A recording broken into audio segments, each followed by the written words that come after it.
Psalm 119 is the longest chapter in the Bible. Now that's Psalm 118 in the Septuagint numbering system, used by Augustine following the old Latin Bible translations that follow the Septuagint, which is the ancient Greek translations from the Hebrew.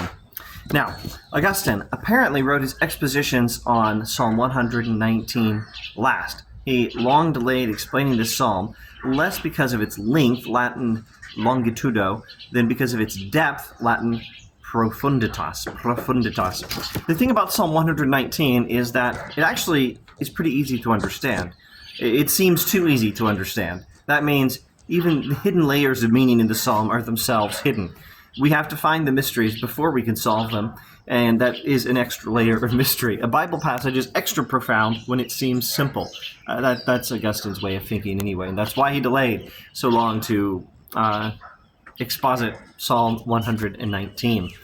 Psalm 119, if you haven't read it, is of course something you should stop watching this until you've read. It's a wonderful psalm of, I don't know, depending on font size, 4 to 7 pages probably.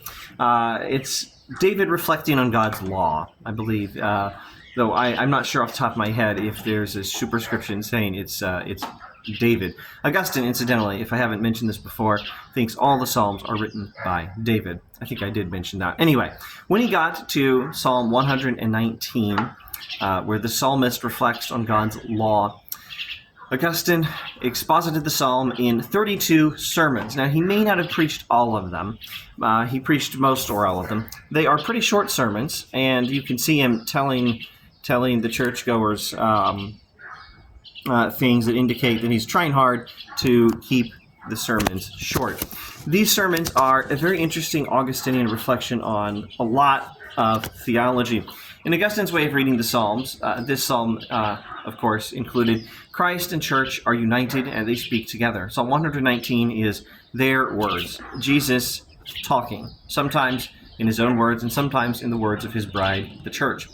Now, this is just an observation on Augustine's method in these sermons. Now, let me give you an observation or two on the content of these sermons. We all want to be happy. A very typical Augustinian observation. It's also in Aristotle, it's in the Stoics, it's in other ancient philosophers.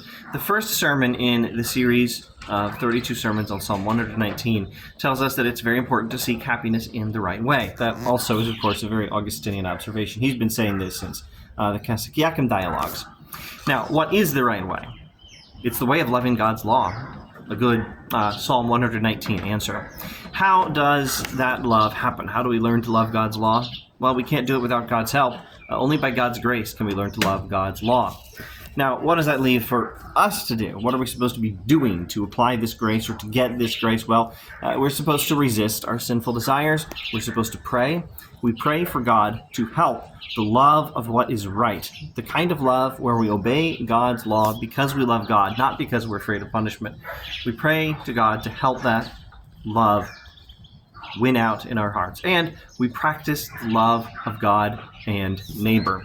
So here's a line from the 11th sermon in the series. I'll be using the New City Press translation.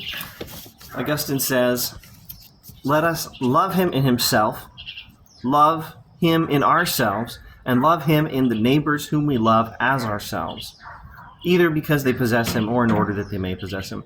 Let us love God in himself, love ourselves in God, love our neighbors in God." Now, let me close this video with a few lines from my recent book on Augustine's Enarrationes, or Expositions on the Psalms, where I'm commenting on this line. This is Augustine's vision for the harmonized love of self, of others, and of God. This perfection of love can only be achieved when we love in the right order. God is loved first, and in a sense, only God is loved. But when we love God, we learn to love him in ourselves and in others. Augustine's description of the ways we can love others confirms this is just what is good for human beings. We can love people because they already have God, or in order to help them have God, because that is what is loving. That's the loving thing to do. To love a human being, whether ourselves or others, is to help that person achieve happiness, which is only achieved by loving God. We are not independent substances sustaining our own good qualities and able to usefully receive our own or another's affections all on our own. We are built to participate in the goodness of God. Love that loves people as anything else is not actually loving. Love that loves God I should say, loves them in God. Love that loves other people in God is loving. It's the right kind of love. We are designed for the love of God. We can't be happy in any way other than by loving God. And the right way to love ourselves and other people is to love God. And we're not loving people properly if we try to love in any other way. Thanks for watching.